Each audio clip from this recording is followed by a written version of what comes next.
Welcome to LOA Today. I'm Walt Thiessen. With me today is longtime listener, poet laureate, and Taya Master Anne-Marie Young. This is your Daily Dose of Happy.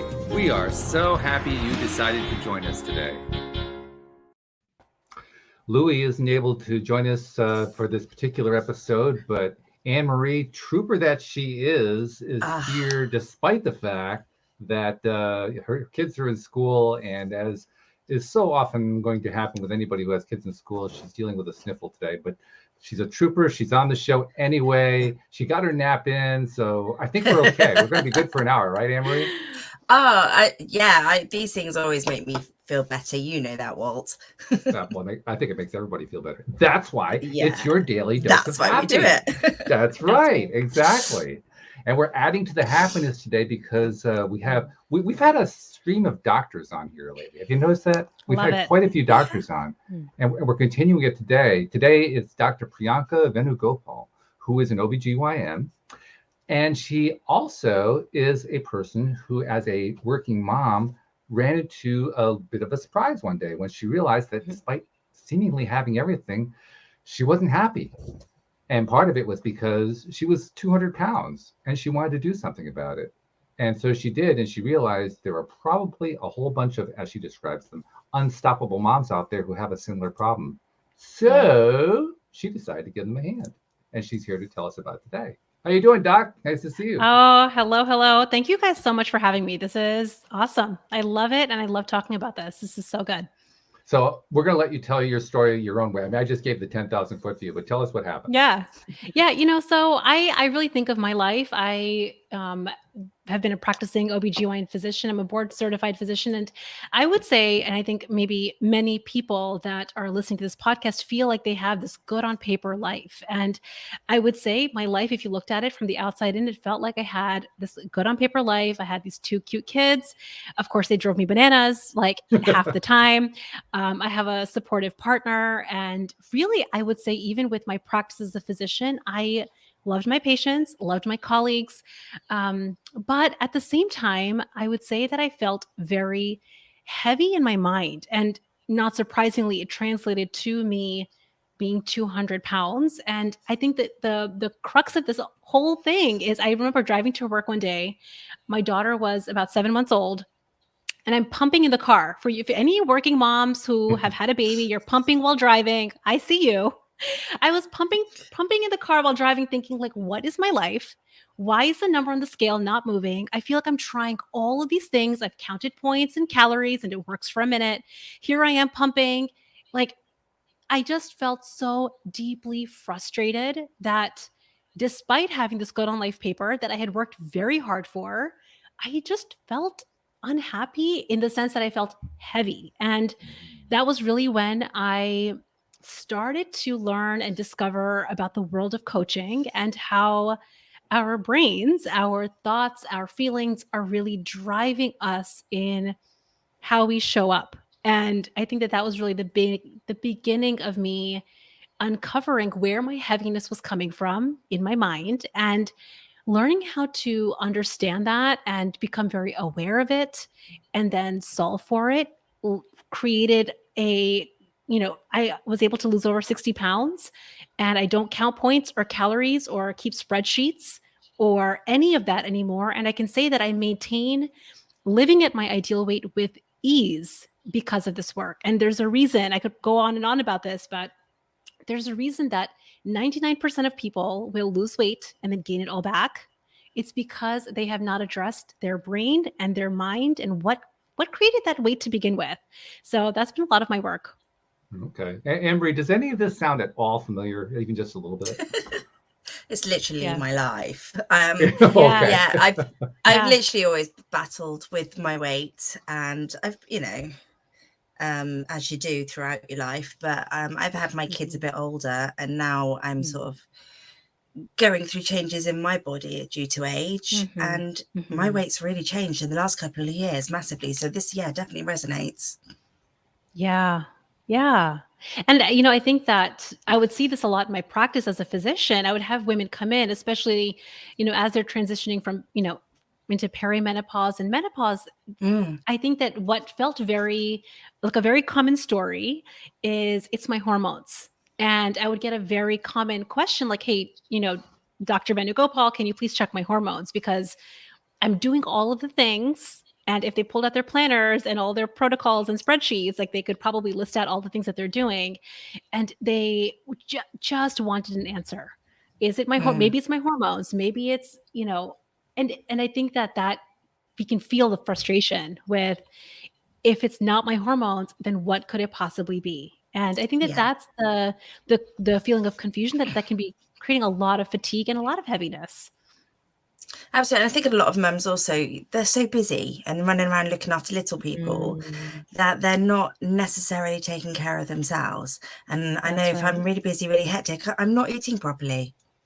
I'm literally grabbing something here, grabbing something there, and it's not always a good decision. So I'm interested to hear more about your program. Yeah. And Anne-Marie, I think that, and you tell me if this feels true for you, but what I have found is we have in some ways villainized overeating. Like, at the end of the day, or when you step on the scale and you see the number has gone up, we villainize, like, I can't believe there I went again. I can't believe I did that again. And this applies to not just food. This could be the alcohol, the over scrolling, the over shopping, any overconsumption. We villainize it. And I'm curious if we just became a little bit compassionate with it. Like, oh, I have been experiencing a lot of stress or some worry about my kid or some fatigue. Of course, my brain offered me food. It is such a practiced, habitual way of me treating myself. Of course. And I wonder if, we start to shift our relationship from villainizing the behavior to just simply understanding it, how that might start to just open up a little bit of space, right? We don't need big leaps and bounds to the lands of unicorns and fairies, but just a little bit of space and compassion to like, oh, that makes so much sense. We don't have to make ourselves wrong for it. Not that there's anything wrong with unicorns and fairies, by the way. For those who love unicorns and fairies, I don't want to put out there's a problem there, is she? Oh, no, yeah. But you're right, people villainizing it, and then that just makes them feel worse, and then they go and eat more, and then they feel worse, and it's just that whole circle that you're going around in. So yes, you're right. If you understand it and can just forgive yourself, be a bit kinder to yourself. And I can see people, and maybe I'm curious if anyone listening to this is like rolling their eyes, like, oh, so I just have to be like nice to myself. Like, we think that, oh, I'm not even that mean to myself. But what I'm always really curious about is when we have that slightly contentious relationship with yesterday's behavior, I like to think of it as almost like our nervous system gets a little activated, right? We either fight or we flight. And I would say for many of us who have been trying to lose weight, the flight looks like micro quits, little quits. F it today, screw it today, I'll start again tomorrow, or this little one doesn't matter. Our way of flighting from that inner monologue is we quit. And that's the real reason that we don't lose the weight. And so I just wanted to kind of share that. Like, it seems kind of silly, like, oh, I can't just nice talk myself to lose weight, but actually we can. And it's very impactful. That raises an interesting question. And by the way, you're touching on a topic we like to touch on a lot here, which is how brutal we are to ourselves as human beings, and how it's really a good idea to change the way we're talking to ourselves, because we would never talk to our best friends the way we talk to ourselves. And yet there we are talking to ourselves that way. So it's important to make that change. But I'm also curious to know about the medical side of this, because you're a medical doctor, you're an ObGyn. And I'm wondering, what can you tell us about anything that you know on the research side that connects this mind-body connection the way that you're talking about here? I think that one of the biggest things that I would say is that our bodies are very, very intelligent. We think that, our intelligence is in our minds. And I know, especially as a physician, I have kind of prided myself on like my above the neck smartness. And we don't realize that our body is actually incredibly smart. Our body has a lot of memory. It is storing experiences. It is storing emotions. And we kind of forget that actually our body is its own brain. And I think, especially when you speak to having kind of that contentious relationship, it makes a lot of sense that we forget how to actually listen to what our bodies are telling us in real time. That's a really great point. And I love hearing a medical doctor say that, because we've had many people who have said, you got to listen to your body, but they didn't have the credentials on the medical side to say it. Here's a medical doctor saying, hey, listen to your body. It's actually important to do that. And I don't know, Anne-Marie, you tell me, but I think there's something that gives a little more weight to that.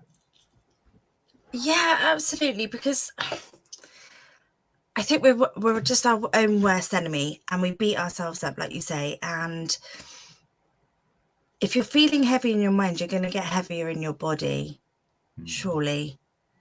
And I struggle to listen to my body. I think so many people just disconnect so much from it. That sorry. No, go ahead. No, I was going to say, that disconnection is trying to get that back, and how to do that.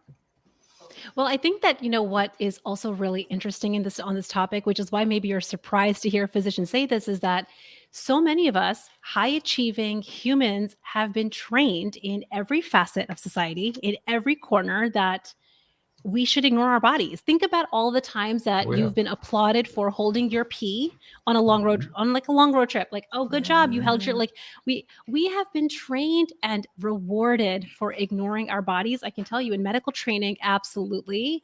Like, I would try to squeeze in some French fries in between cases, because it's like, who knows? When's the next time I'm going to get to eat? Like, was I hungry? Who knows? We have just been trained and rewarded for ignoring our body. And I think it makes a lot of sense that we have done that. And now we're just talking about, what's the impact of that? What's the long-term impact of that? And maybe we could really decide to create a shift there. Yeah, that's important. That's really good. By the way, Luke, one of the people in the live stream pointed out that your camera isn't working, so I'm not sure if there's anything you can do about that. But yes, I will just to let get back on that. Thank you. Yes. It's not a big deal since it's a podcast and 99% of the people are audio only. It's perfectly fine. But it's just nice for the people in the live stream to be able to see you. Yes, I will get on that. Well, there's something about body language, right? I mean, you can see stuff. Absolutely. So I mean, when the person is talking and the body language is matching what they're saying, it reinforces it. It says, yes, there's truth coming out here. Not that what you're saying is doubtful. Don't get me wrong, but I'm just saying it just helps. It just helps to have that extra bit of reassurance, so to speak. Now, something I'm curious about here, because so far we've been talking about this in terms of moms, particularly moms dealing with all the stuff involved with momhood, but there are, of course, lots of different people who have weight loss issues or weight issues, depending on how you want to look at it. And I'm going to guess, it's a fairly safe guess, I think, but I'm going to guess that what you're talking about pretty much applies to everybody. I think that, what we're talking about applies to anyone that finds themselves over consuming, and this could be food, alcohol, the scroll, or even overworking. Any area of your life that you find yourself overdoing, it is coming from something here. It is coming from a deeper need that has been either villainized or ignored or shut down, that absolutely has been solved for decades, simply because of this. And yeah, this can apply to anyone. It's not just with food, it's with literally anything you overconsume.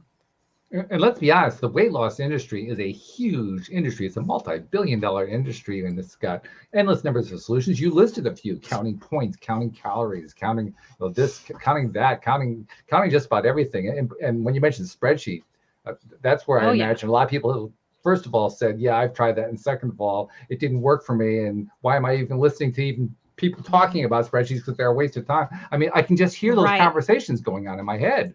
Right? Because there's so much of the stuff out there. So, I mean, that kind of leads to the obvious question.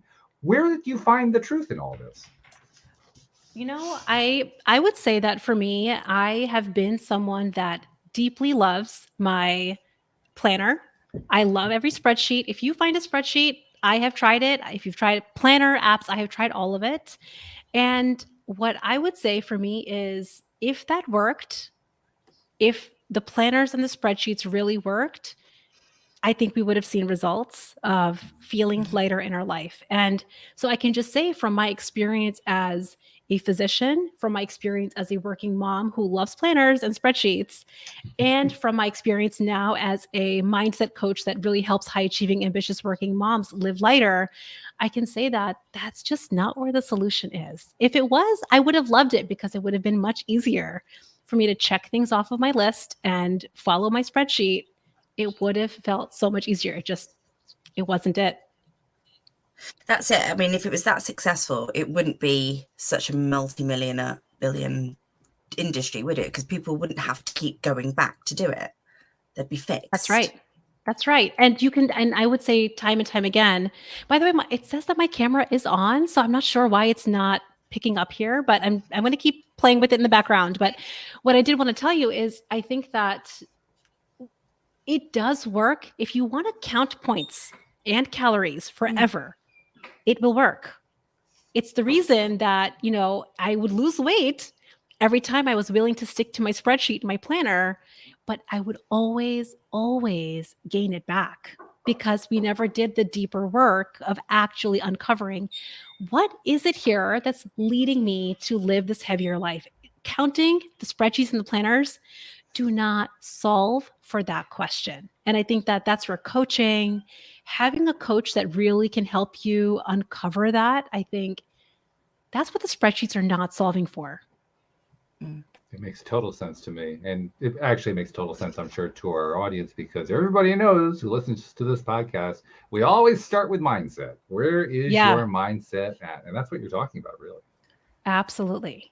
So I think that, that's the bigger question is if you think about what is it that we're thinking and feeling that is creating that heaviness.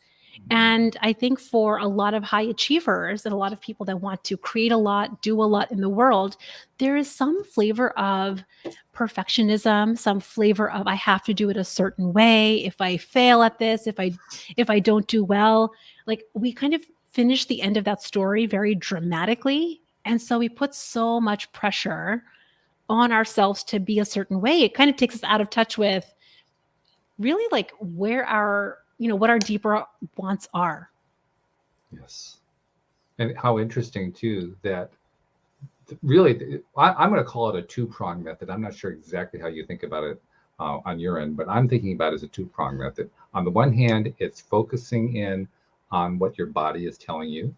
And on the other hand, it's also focusing in on what your inner being is telling you, on what you actually feel on a not just a visceral level, but on a deep, deep down level, because that combination is, it's powerful. It's incredibly powerful. And when we can actually learn to do that, then all of a sudden we find change happening in all kinds of areas of life, not just in weight loss. I mean, like in all areas of life. Oh, absolutely. And I think that for a very long time, I used to think that my time, my family, my crazy kids, my partner, my very demanding job, I used to think that was what was creating my heaviness.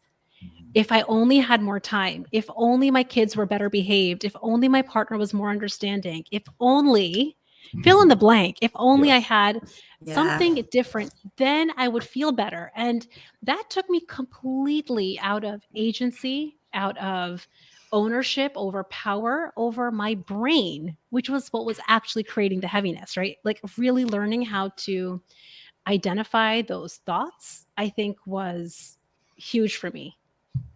There's also a big difference between the fact of the thought and the feeling behind the thought, which I think is what you're getting at here. It reminds me of a particular exercise that comes out of Abraham Hicks, which I actually rewrote what they said. They said, wouldn't it be nice if, I changed it to, wouldn't it feel great if? Because if you can fill in the blank with, wouldn't it feel great if, fill in the blank, now all of a sudden you're not thinking about it in terms of what a goal would be or what an objective would be. You're thinking about it in terms of how wonderful it would feel when you actually got there, which is an entirely different way. Oh, hey, we got your video back there. We got you back. We're using a totally different camera, but we're here and we're making it work. All right, hey. There we go. There we go. I love it. Okay. But seriously, I really do believe that's the core of it. Wouldn't it feel great if just changes the whole conversation, I think. Yeah. That's And so true, go because ahead.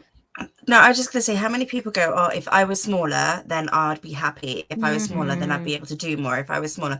And you're right. Wouldn't it be great if today I just didn't do X, Y, and Z like I normally do? And just take it in bite size. So yeah, that's a really good way of thinking about it, Walt. Yeah. And I also wonder, and I see this so much with a lot of my clients, is we have so much resistance. It's mostly because I think we think that our external circumstances are creating our heaviness. Our external circumstances are creating the tightness, like the more time, the more supportive partner, the better work. I think that there's something there that we resist wanting to take ownership over, because we want something else to change. We don't realize it's actually us if we just, because we don't know how. I know for me, there's so many decades have gone by and I'm like, wait, how do you do that exactly? Sounds good. It sounds really good. You're saying it's not my time and it's not my crazy kids and it's my job. Like, but how do you do that exactly? I think that, and then that's where I think the confusion and resistance can sometimes come in.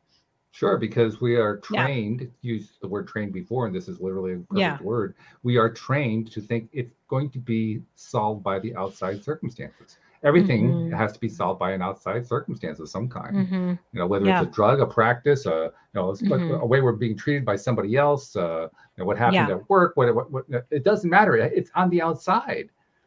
And absolutely, that's what keeps tripping us up.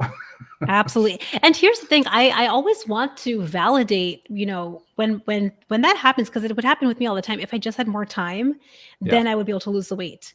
I don't want to ever ignore that. It's maybe true. If I had more time, maybe things would be easier, but I don't. Right. So it's almost like, how can I validate that part of me that's desiring more time or desiring kids that are maybe behaving the way that I might want them to behave? I can validate that and also recognize, but I don't have that right now. I don't have to keep this part of my life on hold. Losing weight or feeling better or lighter doesn't have to be on hold anymore, because I will keep waiting. I know I waited for a very long time because I kept waiting. Love that entirely. And I love it particularly because the idea of there's nothing wrong with wanting to have more time. And certainly it's possible to attract more time. But what doesn't work is wanting to have more time and feeling the lack of the time and saying, that's going to be my past, present, and future. That's where the resistance comes in, because we convince ourselves, oh no, the time isn't, not only is the time not a possibility, but I got to feel miserable about it. Yes. And I think the part that gets so hard, and I'm so glad you brought this up, is one is we have the resistance, but the second is we keep chasing. So now we're chasing, we're trying to solve a problem, like trying to get more time, trying to make the kids behave, or the partner like get in line with the way we want things done. And we keep chasing that, which is risky, because other humans are going to do what they want to. Other humans are just going to do what they want to do. What a shock. Maybe the partner is not going to get in line, or the kids, or your boss, or your work. And so what if, instead of chasing all of those things, which we could also do, what if we did the deeper, more important work of chasing the thoughts that are creating our experience? I mean, to me, that's just so much more sure. Like, if you're going to make a bet on your brain, not on your partner changing. Yeah, absolutely. In fact, I just made a joke about what a shock, but literally it is a shock when you finally recognize that this is an internal thing. It's not external. There's a bit of a shock there, because that wasn't what we were trained. You almost have to come to terms with it. Oh yeah. And I don't know whether I felt like, for me, I still remember the day I was driving to the office. I was running late. So I'm like speeding in the left lane of the highway to get to the office on time. And I know my patients are like, like my medical assistants would be like having the rooms ready. I can imagine I'm running late, feeling frustrated, over 200 pounds and pumping. And I stumbled upon a podcast, and I literally heard about coaching and how my thoughts were creating this experience. And while it felt shocking, I think I also felt this sigh of relief, like, oh, this is the best news. It means that I'm not broken. Nothing, Yep. nothing. I don't have to fix anything. Oh, I can just lean into understanding myself better. How lovely is that? If that's all this was. Yeah. That's fabulous. Beautiful. And it inspired Yeah. you apparently because you created your own podcast, which I Oh, believe you yeah. call Weight Loss for Unstoppable Moms. Tell us that story. That's How did that right. get started? Yeah. A lot of what I realized, because I lost a lot of the weight, about 60 pounds over anywhere between like a year to 18 months is how long it took me. And I did it not, again, with not the points or the calories, but with coaching. And so I joined a group coaching program, and I started transforming the way that I was thinking about myself, about food, about my body. And it literally changed me as a mom, like the way my relationships with my kids, my partner. And what I found as I was kind of doing the work on my own brain, because we have one brain, right? It goes into every area of our life. Oh, yeah. I found that it was really coming out in my work as a physician. So I would see patients come in with their complaints, right? With like, doctor, check my hormones. Mm-hmm. And I found myself really wanting to have longer and longer conversations with my patients about their mind. Mm-hmm. And again, like I have always loved being an OBGYN, but I found that this deeper work felt like it was more impactful. Like me taking care of their physical health was important, but this mindset stuff we're talking about, creating a safe space and real honest conversation around their brain and what they were thinking, felt just where I was pulled and called. And that was when I decided to start my own business and start coaching. And that's what led me to create the Unstoppable Mom Brain. And I started coaching, and I was living, a life as an OBGYN and as a coach. And eventually I decided that this was something that it just called to me. And the ripple effects were so deep and so wide. And I think of it as not just changing my life, it started to change my family, it started to change how I showed up as a mom. And my clients were having the same impact. They could see how it was changing the next generation. To me, I just decided I wanted to bring more of my attention and bandwidth just to that part of really helping women live a better life. And I decided to pursue it mostly just now as a mindset coach. Wow. So are you Yeah. not doing any OBGYN work at all? Yeah. So now I'm no longer practicing as a physician. I Wow. am purely now a coach. And it's like, it is the way that I think about my mission now is, and it's interesting because I've always felt compelled to help women. I think it's what led me to become an OBGYN to begin with. But I have really found that this work just transcends what I was doing before. And I feel like what has also made me a mindset coach specifically for working moms is I understand their brain really, really well. And I think it's because of my experience as an OBGYN. I think I get women really well. And so it felt like the right direction for me to go. That's fabulous. Yeah, Yeah. we've had quite a few, as I mentioned earlier, we've had quite a few doctors on this year. This seems to be the doctor year. Yeah. Yeah. I mean, we've had like 10, 12, 14 different doctors on, different specialties, Yeah. so on and Yeah. so forth. And the one common theme with all of them, the way they expressed it would be different. The way that they would tell their story, of course, would be different because it was a different story in every case. But what it all added up to was what I was trained to do wasn't cutting it. I needed to go somewhere else. And you went completely to somewhere else. Yeah. And I also would just say that, like, it's not that what I was doing before wasn't cutting it. I think and this is actually something that I think is super important, that it is possible for us to use these tools to change our life, but I didn't want to run away from being an OBGYN or from practicing. I think I just felt pulled to do something different. And I think that deciding to do new work from that place feels very different than, I think, what so many physicians are dealing with now is overworking and burnout. It's a real, real problem in this country.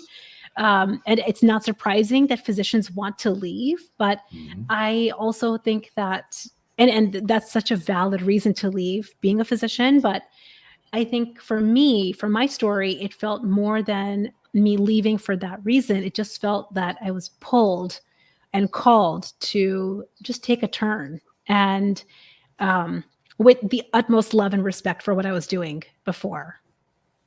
I also believe, and I'm curious to know what your take is on this. Yeah. I believe that this is a trend that's going to continue. In fact, I think it's going to accelerate. More and more physicians are going to, change direction in some ways. Yeah. Some are going to do it more severely than others. And I think it's part of a larger pattern whereby, let's be honest, the medical establishment has kind of been like this fixed entity, and it always just stayed its own way. It's been like this way for like decades. And whenever something just stays in a fixed state like that, it's basically going against nature. It's basically saying, oh no, this must never ever change. And of course, we live in a world of change, Right. So I see this as a lot of people have bemoaned the fact that the medical establishment is so rigid and so resistant to this kinds of change. And yet, here's how the change is happening. So my question to you is, do you also agree that this is something that more and more physicians are going to do? They're going to find their own avenues away from the mainstream, and that this is going to be an ongoing trend? Yeah.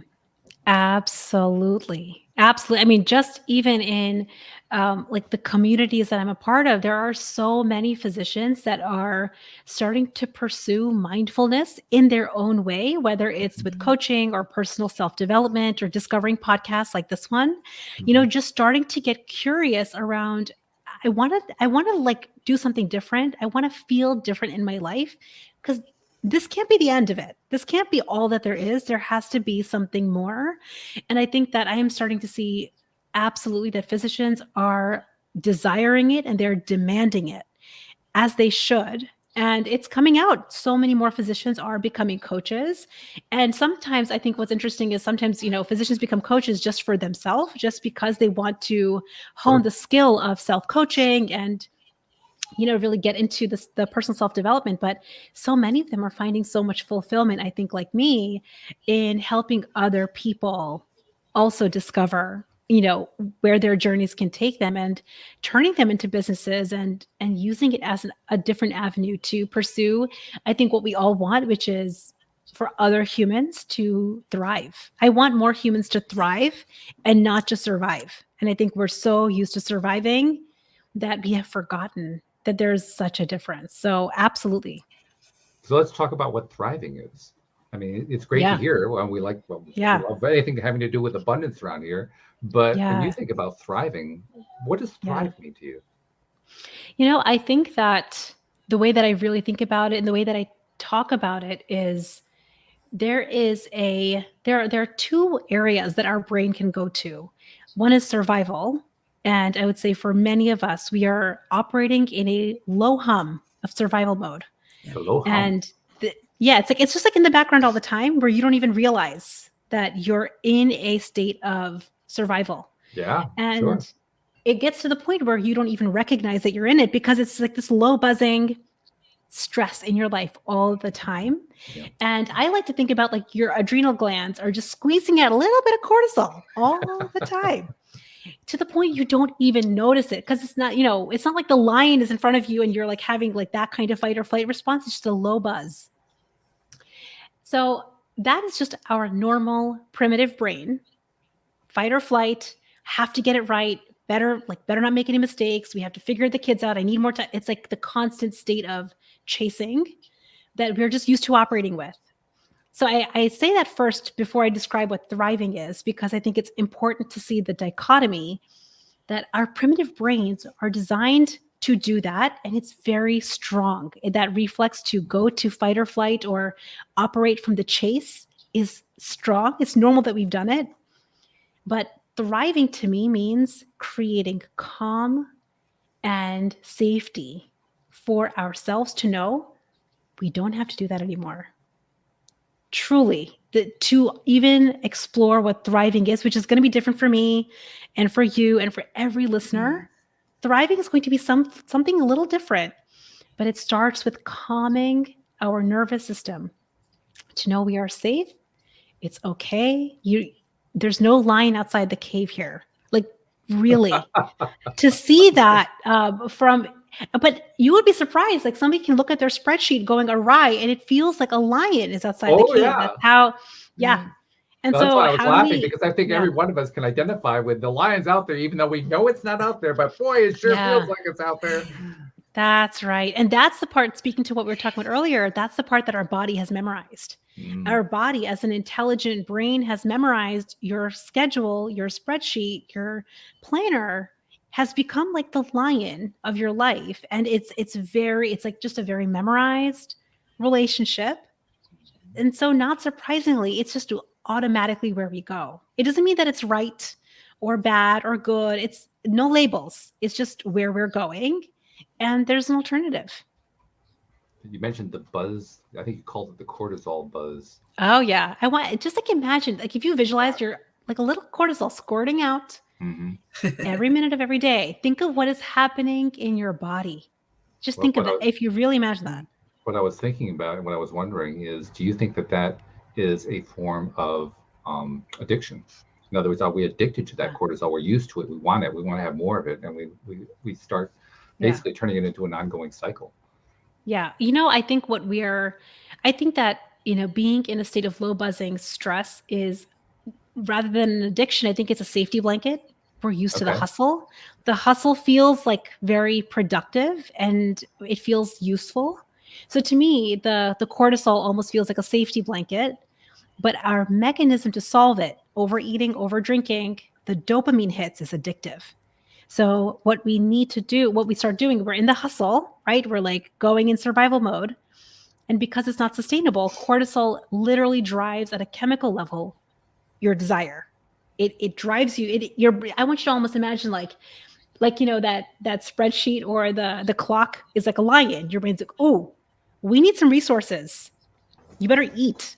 We need resources. There's a reason that we have over hunger and over desire married to the hustle. And it's like the combination of the safety blanket and the addiction that we have to dopamine, which it is absolutely addictive. What you're describing, when you were talking about the relationship between the cortisol and the dopamine, it reminded me of issues dating back to the 1970s when they were so concerned about people who would do speed and depressants, one after the other. It sounded like the same kind of a cycle. It's not identical, but there's a certain similarity going on there. But it feels like that, right? Like it's like you're in the hustle, you're in the grind, and the Friday night. This was me, Friday night. I deserve a break. I've been hustling all week, handling all the things all week, and giving to everybody, the patients, the kids, the husband. Like, I deserve a break. It's hustle followed by I need reward. And like it was a cycle that just felt like a fact of life. I didn't realize that I was creating it with, again, what we were talking about earlier, our perspective. Yeah. So it all comes back to perspective. Let's talk about that too, because that's one of my favorite topics. As I've mentioned to many people, Anne-Marie knows this one because I've said this one so many times, but one of the reasons I love doing my podcast, I suspect probably is true for you with yours, is I love the different perspectives of the different guests who come onto the show, because I've learned so much from those perspectives. But it took a while to get to that point because I think initially we're all a little bit afraid of different perspectives. And once you begin to realize through interacting with them that not only are they not something to be afraid of, but they're something that you can learn a lot from, then that your whole perspective about perspective changes. But that perspective thing is a big deal, I think. Yeah. I wonder, and this is something I think that I'm still continuing to explore for myself and work on is, if I'm willing to hear somebody else's perspective and it's different than mine, I think that what maybe we've done is we make ourselves wrong. Like, why would we ever not be open to somebody else's perspective is we think that it's either or. And this is, I think, another very common trait with highly achieving, ambitious working moms is very all or nothing. So it's like either they're right. If they're right, I'm wrong. Or I either did it perfectly or now it's like complete crap, right? It's very all or nothing rather than to make space for there's so many perspectives and it doesn't make me wrong, right? So then I think that's how we get to open up to learning if we don't make ourselves wrong for having a different perspective. Anne-Marie, I got to ask you, because we've been going through a lot of our favorite topics here with Dr. Venugopal. What of what she's saying is really resonating the most with you? I think the one thing that you've just said, and it's certainly hit me at the moment, is where we're all coping on that stress level, but we don't realize it. So we're all got that cortisol going on. And Yeah, because we're always thinking about the next thing, and it's a case of like sitting in the moment and, like you say, listening to yourself. What do you want at this moment? And I can totally relate to that, because recently I've just been so busy, and I've just taken stock of like what is actually important to me, and actually the high achieving isn't getting me happy. But actually what I've got already makes me very happy. So I think, yeah, it's just listening and not going with what people's expectations are, your own even expectations. It's taking stock of what you actually do desire. Yeah, absolutely. And I think what you were just speaking to is like thinking about tomorrow and worrying about tomorrow. It is very familiar and it feels productive. This is I think the mistruth of it. And I know, because I mean, for the last, I would say, month or two, I have been in my own cycle of worry. I've been thinking a lot about my 7-year-old son. We just moved to a new town, new school, new kids, like new everything. And I found myself really worrying about, how is he going to transition? How can I make it easy for him? Really overthinking about a lot of it. And I think the trouble and why it can feel uncomfortable to challenge this is because it felt productive. It felt like all of my thinking about tomorrow is productive. And so the idea of challenging that is very uncomfortable, for sure. So how do you challenge it then?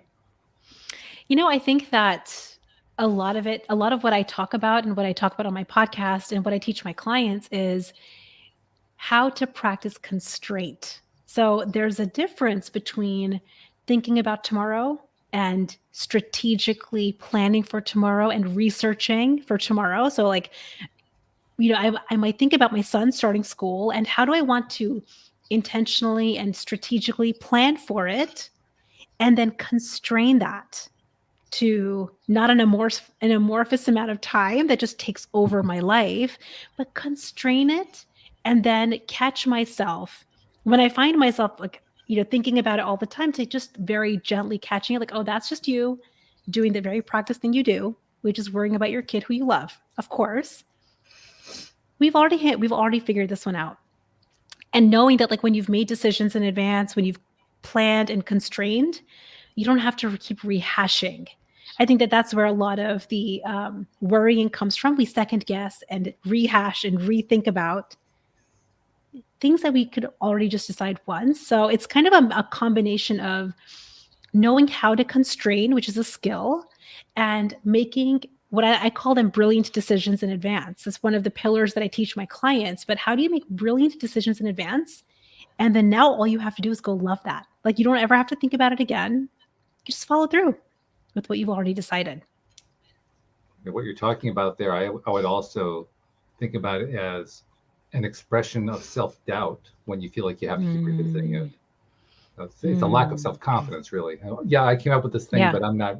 I've been known to make all kinds of mistakes before, so I'm probably wrong about it. So I better go revisit it again just to be safe. Yeah. Like, and think about like our survival brain. That's just our primitive brain, like trying to love us. So we're letting our primitive brain drive the GPS of our car. Like, hey, maybe we should just double check. Maybe we should just make sure. Like, maybe I should just like tell my husband for the 4th time to make sure that he calls the teacher. I mean, I would raise my hand. I have done that. I still do it. And now I can just catch it. Like, oh, that's just me. My survival brain has just taken over my GPS. So I don't have to make the doubt a problem. I think what my work is, and what I really talk to my audience about and my clients about, is doubt is normal. Not having confidence all the time is normal, but they don't have to drive our GPS anymore. We can make space in the back seat. Here's a throw pillow doubt. I love you. And you're not touching the GPS of my car. Just like I don't let my 3-year-old, she's now 4. I have a 4-year-old daughter. Like, I love her. She is not going to get to touch the shiny screen of my GPS. Like, that's just not happening. So just like, I won't let my 4-year-old daughter drive my GPS. I love her. I'm going to make her very comfortable in the back seat.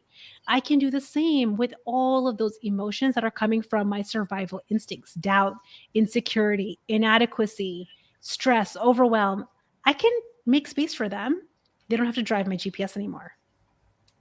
Anne-Marie, does that approach work for you? Very much so. Yeah, it's because I used to just compare myself to others all the time, and that whole comparison with their coping. So why aren't I coping? And since like doing a lot of mindset stuff for myself is, and I think I mentioned this on the show before, well, is my children are their own people. I cannot control them. So I can't control their GPS as much as they can't control mine. So I have to let them have their freedom. So we're looking at secondary schools at the moment, high schools for my eldest child. I know which one I would love her to go to, but that's not my decision. And I'm not going to stress about that. So it's just releasing and not having to cling on to everything. So I kind of interpret it in the same way as that. Do you find that there's a relief in that release? Massively. Yeah, I don't feel guilty all the time as I used to, a guilty mum for just getting everything wrong. And, you know, if we forget homework, then it's not the end of the world. No one's died. It's just some homework. And, you know, just not beating myself up about those things anymore and being that kinder and, you know, just working out what is important to me. Actually, no, that isn't important to me. This is important to me, and I'll focus on that. Isn't it interesting how the kinder we get and the kinder we are toward ourselves, the easier it gets. And going back to what Dr. Venugopal mentioned earlier, how much more time we end up with. Like that time that was so elusive before, all of a sudden starts to show up in ways we didn't really expect. It's not like we planned for it. It's not like the schedule opened up. It's just the time is suddenly there. And I think also what's interesting, this is what I hear a lot with, especially with my audience and my clients, is they think if they're kinder to themselves or more compassionate, that all of a sudden they're not going to hit their goals. They're not going to get the gold stars or the A+s or create weight loss in the way they want because they're all of a sudden being nice to themselves or being kind. And I think that is one of the reasons that we hold on to the stick in hand. We think if I put the stick down, I'm going to become lazy. And I think one of my biggest missions is really to show more humans, more ambitious women and moms, is that actually when you put the stick down and you tend to the wounds of all the beating you've been doing, you actually start to open up so much more ability to drive more massive action. You know, I think it's like really understanding that we're not talking about going to the land of lazy. Compassion and lazy are two totally separate things. And you know, because you can feel the difference. Yeah. Isn't that interesting, Go ahead. No, I was just going to say, and we know sort of when we talk about like, you know, like attracts like. So if you're calmer, you'll attract more calm things. And if you're feeling more fun, you'll attract more fun things. Whereas when you're stressed, you attract more stress things. What I was thinking of is, isn't it interesting? We're talking here about the unstoppable mom, to use your phrase, Doc. And the unstoppable mom is go, go, go, go, go, go, go, go, go, go. And that mom is afraid of being lazy. Like, really? Your entire life is go, go, go. You're actually concerned about being lazy? That would actually be an improvement. I mean, that would that'd be like that would be an earthquake right there.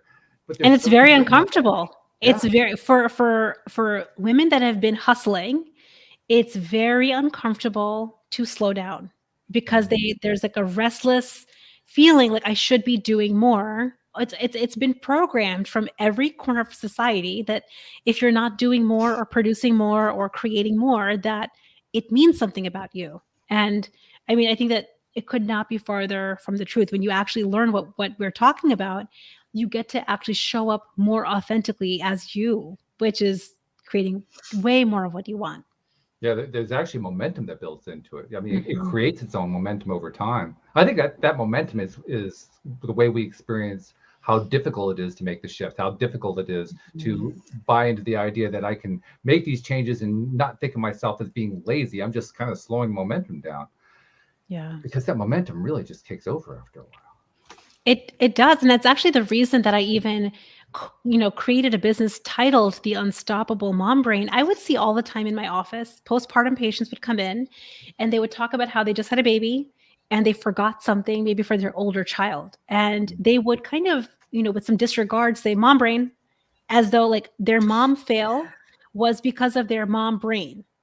And it took really, because I've been in the same shoes. I have done that to myself as well. It was the reason that I decided my mission is for those moms to really see actually their mom brain is the reason that they like there's so much beauty and in their existence. My mission is for them to see that and to really see that what unstoppable means is not hustle. Unstoppable just means we are never quitting.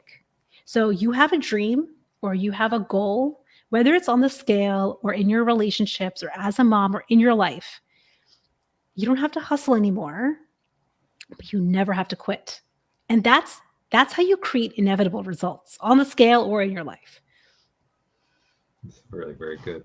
One thing I want to make sure that we bring out here, and I think this is perhaps the best time to do it, just based on what you just said, is you have a program, a little program people can go to your website and just do themselves. So this is for the people who are those go-getters, the ones, okay, I'm going to go get the solution. Here's the solution. I'll go after it right now.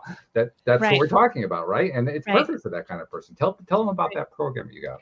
Yeah. So I coach ambitious working moms to lose weight and live a lighter life. And I have a group coaching program called the Unstoppable Group. And that's an intimate community that enrollment opens for a few times a year that you can learn about on my website. But I've also created a free training for anyone that wants to start losing weight without a calculator, without a spreadsheet, without a planner, to learn the skill of starting to listen to your forever home, this body that we are in forever, to start to listen to her in real time. So I've created a free training. It's called the Power Start Weight Loss Guide that you can just go and get started with. You get, as soon as you sign up for it, you'll get a video training from me. And it's accompanied by an email training that teaches you on a day-to-day basis some of the obstacles that might come up for you in implementing. I really think about this training as some of my most powerful tools that I coach my clients with, and you get to access it just from starting the training. And it's pretty simple from what I've seen of it. I mean, you describe it as 3 short videos and some worksheets, and that's about it. Like, whoa, okay, that's something even the busiest person who has no time at all could probably fit in, you know? You know what I'll say, about time is we think we have no time, but it takes a lot more time to be living a heavier life and to be heavier in your body. You're wasting a lot more time in your brain than you realize. The amount of time you spend thinking about your weight, I tell you, it's hours and days and weeks. So invest the time now. Yes, it's time. I highly recommend that you invest it now to live lighter later. But it's true. So the training is 3 videos, and it teaches you what I like to think about as a hunger tool. That's the very first video. The second video is called the hunger tool. And it's really speaking to the sensation of hunger in our body is normal. We don't have to run away from it or villainize it or be scared of it. We can befriend it. And I teach you how to do that, how to befriend hunger as a natural signal. That's all it is. And then the second video is the satiety tool. So the other side is, how do you know, like, comfort and satiety? Like, what we often do is we blow right past it to overfull. And so you really learn about, hunger and satiety, and then some of the mindset pieces that will kind of plug into applying them into your life. And the email training that accompanies the 3 videos is going to help you do your own deeper work. I ask you questions that I help you answer, because things like, it's 12 o'clock and I'm supposed to eat lunch now is going to come up. What if you're not hungry and it's 12 o'clock? Or like, what if everybody else is eating?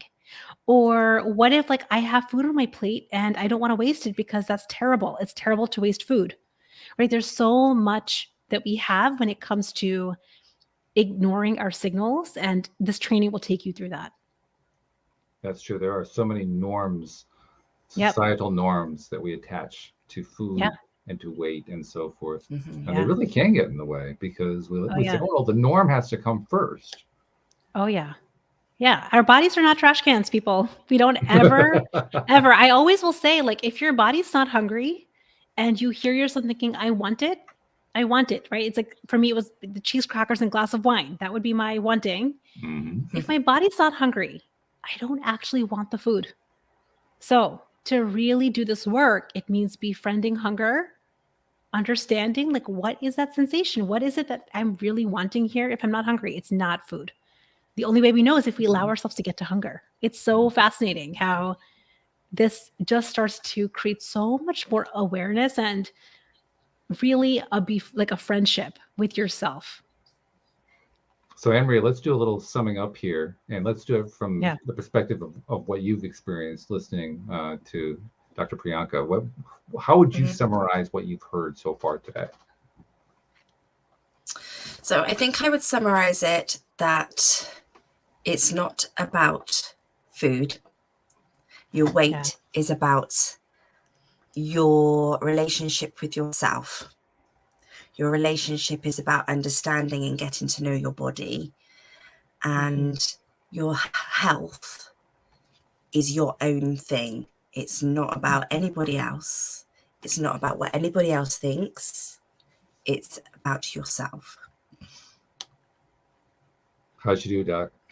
Yeah, I think that you're hitting the nose. You're hitting the nail, because it's a lot about understanding that we have been ignoring our body for a long time. And let's just acknowledge that.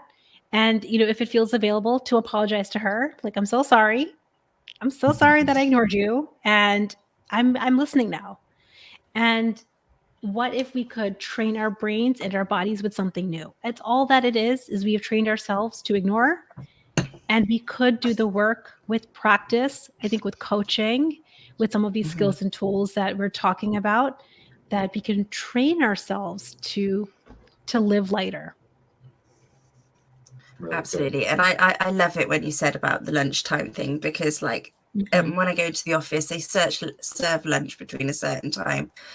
Yeah. I'm not necessarily hungry that time, but that's the only time you can get food. So you have to do it. And actually, it's so good to challenge your body, is it? Yeah. Absolutely. And there will be always other thoughts there. Like, there will always be like, but what if I don't get food later? Right. So like the set of thoughts that we're talking about here, it's like, it's simple, but the reason it's so valuable to put yourself into a coaching container or into a coaching community is because we start to unravel your specific set of thoughts that drive you to eat when you're not hungry. That's which is so amazing. And don't be scared of hunger, clearly, because some people aren't they? That's right. It's amazing what drives us. It really is. I presume that the best way for people who might be interested in reaching out to you, Dr. Venugopal, is through your website. Am I guessing right? Yeah, so you can absolutely learn more about me and what I do, the free training, and even my group at theunstoppablemombrain.com. But I highly recommend that you just start listening to the podcast, Weight Loss for Unstoppable Moms. I share a lot on there, and I speak to really what we're talking about, living a lighter life. It starts with your brain, and I teach tangible tools on the podcast as well. So I highly recommend that too. Sounds like a must item for the list. If you're gonna be a list person, add that to the list. That's something you might put at the top of the list. That's a good one. Yeah, I like that a lot. One other thing I want to mention too, before we part company for today, and that is you have decided, you made a decision to start reaching out beyond your previous practices as an ObGyn. You made a decision to address a different set of needs, in a sense, and to do it in ways that are through podcasts and through appearances on other podcasts and through writing and through creating a course and so forth. And there are a lot of people, many of whom you'll never meet, you'll never see, who are affected by what you're doing and getting ideas from what you're doing. And on their behalf, I want to thank you for what you're doing, because we don't hear from those people. We don't really necessarily have a great way to reach out to us. So I like to sort of speak for them and say thank you. Oh, I appreciate that so much. Thank you so much. We appreciate you too. And Anne-Marie, as usual, we did it. We hit the nail on the head, as the doctor said. Love it. This was so wonderful. I loved being on here. Lovely to speak to you. Yeah. So thank you all very much. Thank you to our podcast listeners everywhere. And we will see you all next time here on LOA Today. Goodbye, everybody.